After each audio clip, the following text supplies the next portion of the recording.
বিসমিল্লাহির রহমানির রহিম। আসসালামু আলাইকুম। আশা করি সবাই ভালো আছেন। আল্লাহর রহমতে আমিও ভালো আছি। তো আমার হাঙ্গেরিতে আসার ব্যাপারে ভিডিওর ধারাবাহিকতায় আজকে আমি তৃতীয় ভিডিও প্রকাশ করছি। সম্মানিত দর্শকবিন্দু, আশা করি আপনারা ভিডিওর শুরু থেকে শেষ পর্যন্ত দেখবেন এবং আমার পাশে থাকবেন। তো আজকে আমার এই ভিডিওতে আমি হাঙ্গেরিতে আসতে আমার ইন টোটাল কত টাকা খরচ হয়েছে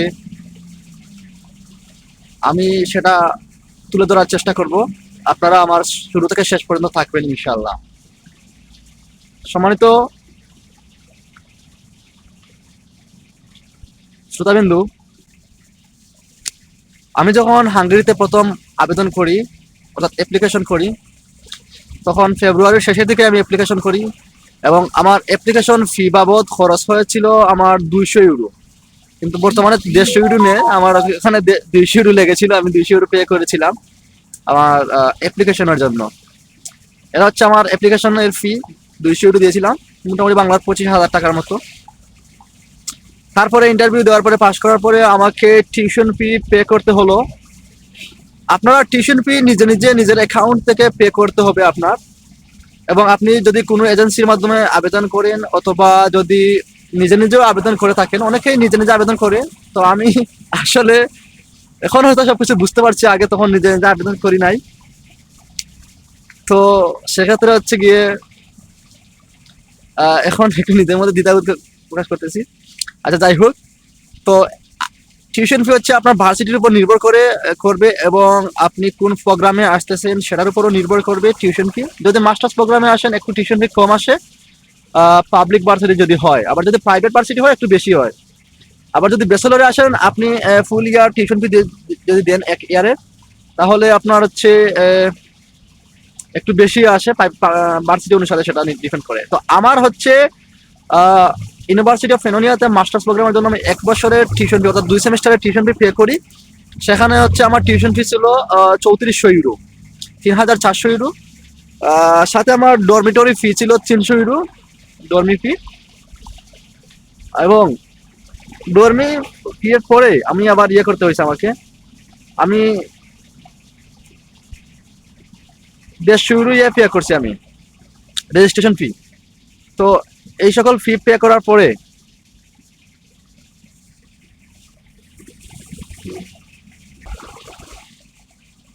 আমি টিউশন ফি এখানে আমি আমার পূবালী ব্যাংক থেকে, আপনি যে কোনো ব্যাংক থেকে ছাড়তে পারবেন বলতে এখানে কিছু রেকমেন্ডেড ব্যাংক আছে যেগুলো আপনার টিউশন ফি পে করে থাকে বাংলাদেশ থেকে। এখানে একটু সময়ও নেয় ওরা। আচ্ছা, যাই হোক, আমি পূবালী ব্যাংক থেকে আমি আমার টিউশন ফি পে করেছিলাম 3400 ইউরো টিউশন ফি। 300 ইউরো ছিল আমার ডর্ম ফি। অনেকের আবার ডরমিটরি ফিও লাগে না, সেটা হচ্ছে নির্ভর করে ভার্সিটির ডরমিটরি আছে কি না। এবং শেষে আমি 150 ইউরো এক্সট্রা আমার ওইখানে রেজিস্ট্রেশন ফি বাবদ কেটে নিয়েছে ওইখানে ওরা। সেটা বলছে রেজিস্ট্রেশন, বাট অনেকের নেয় নাই, কিন্তু আমার নিয়েছে ওইখানে 150 ইউরো। এই হচ্ছে আমার টিউশন ফি খরচ। আর আমার এজেন্সির খরচ ছিল অনেক টাকা। সেটা আপনাদের বললে আপনি বিশ্বাস করবে না, আপনারা আমাকে গালিও দিতে পারেন এত টাকা কিভাবে এজেন্সির খরচ হয়। আমার এজেন্সি খরচ হচ্ছে 3 লক্ষ টাকা নিয়েছে ও।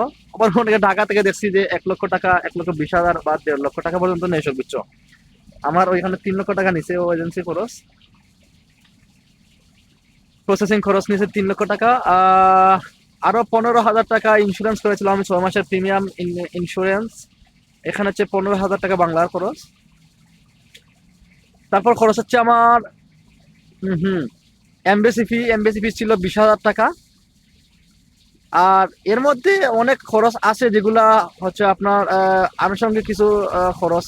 আপনি ধরেন আপনার কাগজপত্র অ্যাটাস্টেশন, সার্টিফিকেট অ্যাটাস্টেশন করতে গেলে আপনি যদি সিলেট বোর্ড থেকে করেন, আমি ছিলাম সিলেটে, তো আমি সিলেট বোর্ড থেকে করেছি। তো প্রতি কপি হচ্ছে 250 টাকা করে নেয় অ্যাটাস্টেশন। ওইগুলো আপনি যে কপি করবেন ওই কপি টাকা নেবে সিলেট বোর্ড থেকে, এসএসসি এবং এইচএসসি।